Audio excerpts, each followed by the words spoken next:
¿Qué tal amigos de Católicos Manía? Bienvenidos a nuestro canal y hoy vamos a hablar de la cruz, esto a propósito de la Cruz de Mayo, pero hay varias preguntas. ¿Por qué venerar la cruz? ¿Qué sentido tiene exaltar el instrumento con el que mataron a Cristo? ¿Es un signo de bendición o maldición? ¿Acaso un error de los católicos? ¿Apreciaban la cruz los primeros cristianos? Estas son una de las preguntas que podríamos hacernos el día de hoy. ¿Por qué esto de celebrar la cruz en mayo? ¿Qué es esto? Vamos a hablar en varias instancias. Primero vamos a ver la cruz desde la palabra, desde la Biblia. ¿Por qué venerar la cruz? ¿Qué nos dice los apóstoles? ¿Qué nos dice la palabra, las escrituras sobre la Biblia?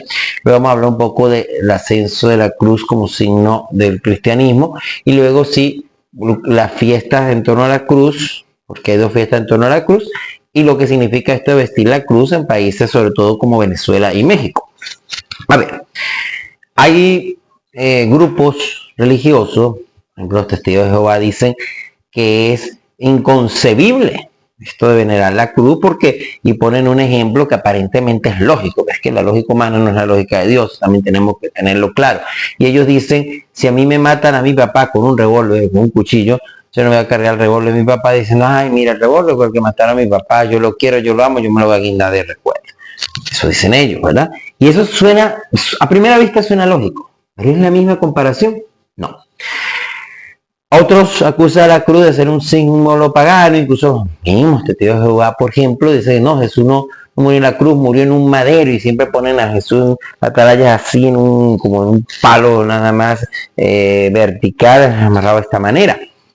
Cosa que es anacrónico desde el punto de vista histórico, pues sabemos que los romanos usaban la cruz como instrumento de martirio. ¿Quién moría en la cruz? Los principales delincuentes, los agitadores sociales, los esclavos. Solamente los ciudadanos romanos estaban exentos de la cruz. Por eso que Pedro es crucificado, mientras que Pablo es decapitado, porque era ciudadano romano, no podía ser crucificado. Bien, entonces se usaba la cruz, bien sea la cruz así como la conocemos, con sus cuatro lados, o bien sea la cruz en forma de T, que hace referencia al Tao, ¿verdad? De hecho, la cruz que usan los franciscanos es el Tao. Y el Tao es una de las letras del alfabeto hebreo, y justamente el Tao significa camino, y en otras traducciones significa verdad. Así que ya aquí nos va dando una idea del Tao, ¿no? El Tao como camino, el Tao como verdad. De ese punto de vista, si ya nosotros nos vamos a Ezequiel, en el capítulo 9, versículo 4, dice que aquellos que fueran marcados en la frente son los que se iban a salvar de la matanza, del castigo que venía por la rebelión a Dios. ¿Y qué era la marca? Pues la marca era el Tao. Si te dejaste de marcar en la frente con la cruz, con el Tao, ya tiene un origen en el Antiguo Testamento. Pero viene más. La cruz como signo de unidad. Efectivamente, la cruz en otras instancias, en el zoroastrismo, en los mismos egipcios, ya tenía un lugar como símbolo espiritual mucho antes de Cristo. La cruz, de hecho, de los faraones, la cruz aquí como con un ojal en medio, que representaba pues, la eternidad y toda esta parte, porque la cruz lo veían como un símbolo espiritual que conectaba lo divino y lo humano. Lo humano de esta manera, lo divino, que lo que es arriba es igual a abajo, ¿verdad? Y nos pone en esa anchura, y además que conectaba de alguna manera, si imaginariamente pasamos por acá el círculo de la Tierra, pues es una alusión a los 4 puntos cardinales, y en la cruz está el orden representado, porque de alguna manera están insertas todas las figuras geométricas dentro de la cruz, y era un poco la característica de que ellos tomaban como simbólicamente. Pero ya en la palabra le dan otro simbolismo, y hay una cosa muy bonita en Ezequiel 37, ¿verdad? Y esa me va a permitir incluso leerla un poco, que es el capítulo de las 2 varas. Lo ocurre después de la resurrección de los huesos secos. Esto estamos en Ezequiel 37, del 15 al 24. Dice, me dirigió la palabra del Señor diciendo, y tú, hijo de hombre, agarra una vara y escribe en ella Judá. Judá.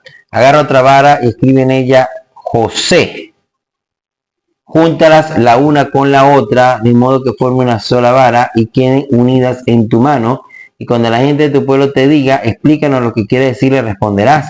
Esto dice el Señor, voy a tomar la vara de José y a juntarla con la vara de Judá, de modo que formen una sola vara y queden unidas en mi mano. Toma la mano de las varas, escribe enseñándoles diciendo, esto dice el Señor, yo voy a recoger a los israelitas de las naciones a donde marcharon, voy a congregarlos de todas partes y los voy a repatriar. Los haré un solo pueblo en su país, en los montes de Israel, y un solo rey reinará sobre todos ellos. No volverán a ser dos naciones ni a desmembrarse en dos monarquías. No volverá a contaminarse con sus ídolos y fetiches y con todos sus crímenes. Los libraré de sus pecados y apostasías. Los purificaré, ellos serán mi pueblo y yo seré su Dios. Fíjate que recordemos que el reino de Israel se había dividido, el reino de Israel y el reino de Judá. José era la capital, la tribu de José era la capital de la tribu de Israel, que va a ser pues exiliada para Siria, y el pueblo de Judá, en la tribu de Judá, Jerusalén, la capital del reino de Judá, que va a ser trasladado a Babilonia. El pueblo de Judá regresa del exilio, el pueblo de Israel digamos que se dispersa. Jesús llega a la Galilea justamente donde hubiera sido la tribu de José, dice que viene a buscar las ovejas perdidas de la casa de Israel para unirlos en un solo pueblo. Entonces aquí representa la unión de un solo pueblo, porque dice que habrá un solo rey, quien reina en medio de los dos pueblos, quien junta, cuando sea levantado de la tierra, traeré a todos hacia mí, dice Jesús, un poco en alusión al cumplimiento de esta profecía. Entonces la cruz aquí va a ir siendo un símbolo de unidad. Fíjate, se pone interesante la cosa, ¿no? Y por eso en Juan 11, del 50 al 52, cuando deciden matar a Jesús, dice el evangelista Juan, que no solamente dice eso el sumo sacerdote, que no conviene que un hombre muera y que todo el pueblo perezca, sino que como era sumo sacerdote está profetizando que ese hombre morirá para unificar a todos los dispersos de la casa de Israel. O sea, ¿y dónde va a ser eso posible? Pues en la cruz. Pero vamos a ver un poco más allá. El mismo Jesús habla de la cruz, no solamente porque él cargó la cruz y murió en la cruz, sino que recordemos Mateo 16, del 24 al 26, con sus paralelos en los otros sinópticos, cuando dice, el que quiera seguirme, cargue su cruz y sígame. Jesús no desprotica la cruz, sino que manda a seguirlo. Hemos siempre interpretado esto como una manera del dolor, es que hay que sufrir en extremo, es que hay que abrazar el sufrimiento. O sea, sí, una manera, el sufrimiento es redentor, después del sufrimiento, después de la cruz y resurrección, pero es más, aquí eso habla de la cruz como camino, la cruz como proyecto, la cruz con el sentido del Tao hebreo. Es decir, es decir, tomar mi proyecto, tomar mi estilo de vida, que es muy distinto al del mundo, cargar con esa cruz y tenerla como ideal. El ideal es la cruz. El mundo nos ha enseñado un ideal que es para sufrir, que es buscar la comodidad, que es buscar el confort, que es buscar lo sabroso. La cruz es el proyecto contrario. Y es esa cruz a la que por eso Jesús le dice, ven, cuando se traduce, apártate de mí, Satanás, no es apártate, sino es ven detrás de mí. Sígueme, o sea, quédate atrás y ve lo que yo estoy haciendo para que lo hagas más adelante. Eso es un poco lo que es el camino de la cruz. Y tenemos otros pasajes, aquí tengo una cita, la quiero ir diciendo, no sé, me olvidé alguna, ¿verdad? Filipenses 2:8 habla de que Jesús sufrió una muerte y muerte de cruz, dice San Pablo. Jesús se anonadó al extremo y sufrió la muerte y muerte de cruz, mostrando que es la muerte más humillante. O sea, llegó al extremo, ¿verdad? Eso es importante. Luego tenemos también Efesios 2:16, dice que el Señor nos reconcilió en la cruz. O sea, que pone aquí la cruz como un instrumento de reconciliación. Gálatas 3, del 13 al 14, hace alusión y cita a su vez Deuteronomio 21, del 22 al 23. ¿Qué dice Deuteronomio? Maldito el que cuelga de un madero. O sea, el que moría en una cruz, moría en un madero, se consideraba un maldito, un renegado. Pero Jesús transforma el instrumento de maldición en un instrumento de bendición. Entonces Jesús acoge esa maldición que pesaba por la ley para darnos la vida de la gracia. Es decir, lo que era instrumento de muerte y de maldición, Jesús lo transforma en instrumento de vida. Por eso hay otra alusión interesante, y es en Números 21, del 4 al 9, el famoso pasaje de la serpiente de bronce. Ya había comentado un poco la serpiente de bronce cuando hablamos de las imágenes, pero en este caso como símbolo, ¿no? Se alza la serpiente, que por tanto es el símbolo de la medicina, porque donde está la enfermedad está el antídoto. Lo que era un símbolo de muerte y miedo se transforma en un símbolo de vida y de esperanza. Y Jesús va a tomar este símbolo como una prefiguración del mismo. La serpiente de bronce termina siendo un tipo de Cristo, Cuando Jesús habla con Nicodemo, en Juan 3, del 14 al 15, le dice, así como fue levantado la serpiente en el desierto, así tiene que ser levantado el Hijo del Hombre. O sea, Jesús va a ser levantado. ¿Y cuándo va a ser levantado? En la cruz. Y también la cruz se parece a la serpiente, un símbolo de muerte, que pasa ahora a ser un símbolo de vida, ¿no? Fíjate que es interesante. Filipenses 3:18 habla de los enemigos de la cruz de Cristo. Dice, los que son enemigos de la cruz de Cristo van a la perdición. ¿Y qué es el enemigo de la cruz de Cristo? Pues despreciar la cruz, despreciar el proyecto de Cristo, así mismo. Y el mismo Pablo dice en Efesios 2:16, Dios me libre de gloriarme en lo que no sea la cruz de nuestro Señor Jesucristo, la cual quedó crucificado para mí y yo para el mundo. Primera de Corintios 1, del 17 al 19, del 22 al 25, habla del mensaje de la cruz. Esto es muy interesante, ¿no? Porque habla de ese mensaje de la cruz, que es un escándalo para los judíos, una locura para los paganos. Entonces fíjense que ya dentro de la cruz hay un mensaje que Pablo está claro que muchos van a despreciar como locura, como necedad, como algo que no pueden entender. Como son musulmanes, es inconcebible pensar que un divino va a morir en una cruz. Bueno, sí, pero es justamente lo que realmente pasó y vemos ese cariño. Seguimos en el tiempo. Efectivamente, en los primeros siglos del cristianismo no era la cruz el símbolo, nos renegaban de la cruz, tenían una teología de la cruz, pero no era el signo que identificaba básicamente a la cruz, quizá porque también había uso de ella en otras confesiones, como ya lo hablábamos. El signo inicial del cristianismo más antiguo es el pez, porque la frase en griego, Jesucristo, Hijo de Dios Salvador, cuando agarras las siglas, hace la palabra pez. Y los cristianos hacían como una clave, donde hay un pez, están los cristianos. Poco a poco va entrando la cruz y el momento de la cruz, que va a exponerse como el símbolo oficial del cristianismo, que vamos a tener una cruz en cada iglesia y todo lo demás, viene sobre todo a partir de la conversión de Constantino. ¿Por qué se convierte Constantino? Constantino está en guerra, está defendiendo su imperio y tiene un sueño donde ve una cruz y le dice, con este signo vencerás. Comienza a investigar y se da cuenta de que los cristianos dicen que Jesús murió en la cruz y todo aquello. Y ahí es donde comienza pues un poco la expansión de la cruz. Por eso la cruz tiene dos fiestas. Ha tenido siempre dos fiestas. Está la fiesta del 3 de mayo, ¿verdad? Que se celebraba ya en la antigüedad como Día de la Cruz. Y era justamente la fiesta que hacía referencia al hallazgo que hace Santa Elena de la Cruz. Las cosas que hace Santa Elena, mamá de Constantino, es viajar a Jerusalén para conseguir lo que llaman la Veracruz, la verdadera cruz.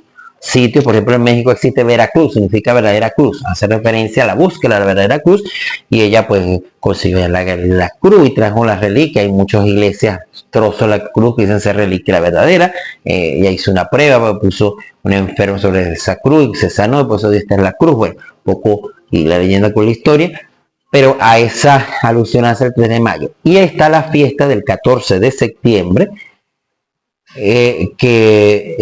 también importante porque es la fiesta de la consagración de la Basílica del Santo Sepulcro de Jerusalén, donde Jesús fue sepultado para luego resucitar. Entonces ese es el Día de la Cruz.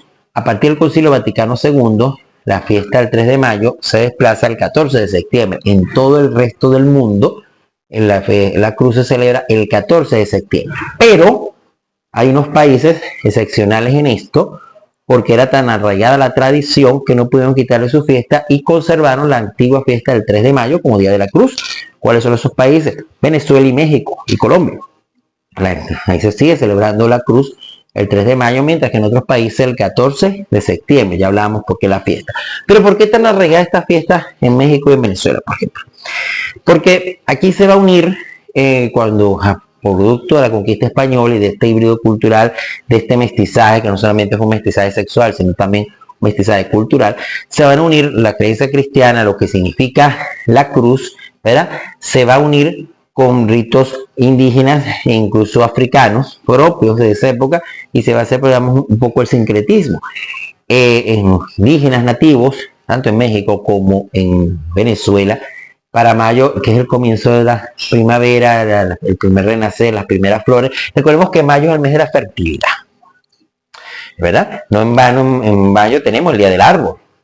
Finalizando mayo tenemos el Día del Árbol. Al árbol debemos solícito amor, al árbol, el fruto, no olvidemos que obra de Dios, dice el himno al árbol. En mayo será fertilidad, también celebramos el Día de la Madre, porque en mayo los romanos celebraban el Día de Gea, la diosa madre, diosa tierra, ¿verdad? Por eso se costumbre celebrar la madre, un poco contrastando esto, todo ese honor pasa un poco a la Virgen María, por eso el mes mariano. María, madre de Dios, madre de nosotros, madre de la iglesia. María hablamos más adelante, pero para saber esto, ¿no? Y ahí está la cruz. Entonces, ¿qué hacían estos indígenas en México, en Venezuela? Decoraban altares, piedras, construcciones, ¿verdad? Que la decoraban con flores y todo aquello que renacía, porque eran las primeras flores que da la naturaleza en primavera. Venimos del equinoccio de primavera en lo que fue la Semana Santa, y aquí son el primer florecer, la primera naturaleza, y por tanto se pedía por la fertilidad, se pedía por la vida en la tierra, y se agradecía a los dioses adornando esos altares. Entonces poco a poco se fue contrastando esto, ¿verdad? Y los colonizadores comenzaron no a adornar los altares paganos, sino a adornar la cruz. La cruz que te está diciendo que la cruz quedó sola, la cruz quedó victoriosa, porque Jesús no quedó en la cruz, Jesús resucitó, ahora es un símbolo de gloria, y la cruz, que era un signo triste, un signo de muerte, como ya lo decíamos, se convierte en un signo glorioso y lo revestimos, porque la cruz es vida. ¿Qué decimos en el canto que se hace el Viernes Santo, cuando se va a adorar la cruz dentro del rito de la Semana Santa, la adoración de la cruz? Este es el árbol de la cruz, donde quedó grabada la redención de los hombres. Venid, adorámosle. O sea, el árbol de la cruz, al fin de cuentas la cruz nace de un árbol. La cruz empieza a ser una alusión al árbol de la vida. Si bien Adán y Eva eso expulsar al paraíso para que no consiga el árbol de la vida, el verdadero árbol de la vida es Cristo, cuando nos gana la vida eterna muriendo en la cruz, que es un árbol, que viene de un árbol, porque la madera sale de un árbol. Entonces aquí la alusión, el árbol de la cruz se adorna con flores, porque nace la vida, no solamente la vida en el punto de vista agrícola, que celebraban los nativos, sino también la vida espiritual, y de adornamos con flores, dando gracia a la victoria de Cristo en la cruz sobre la vida y la muerte. Por eso es importante. En México tiene una connotación todavía más allá, porque se toma la cruz prácticamente como la patrona de los constructores, ¿verdad? Y se toma la cruz como esa protección de los constructores el día de la construcción, y porque también ellos pues adornaban en monumentos, en construcciones especiales.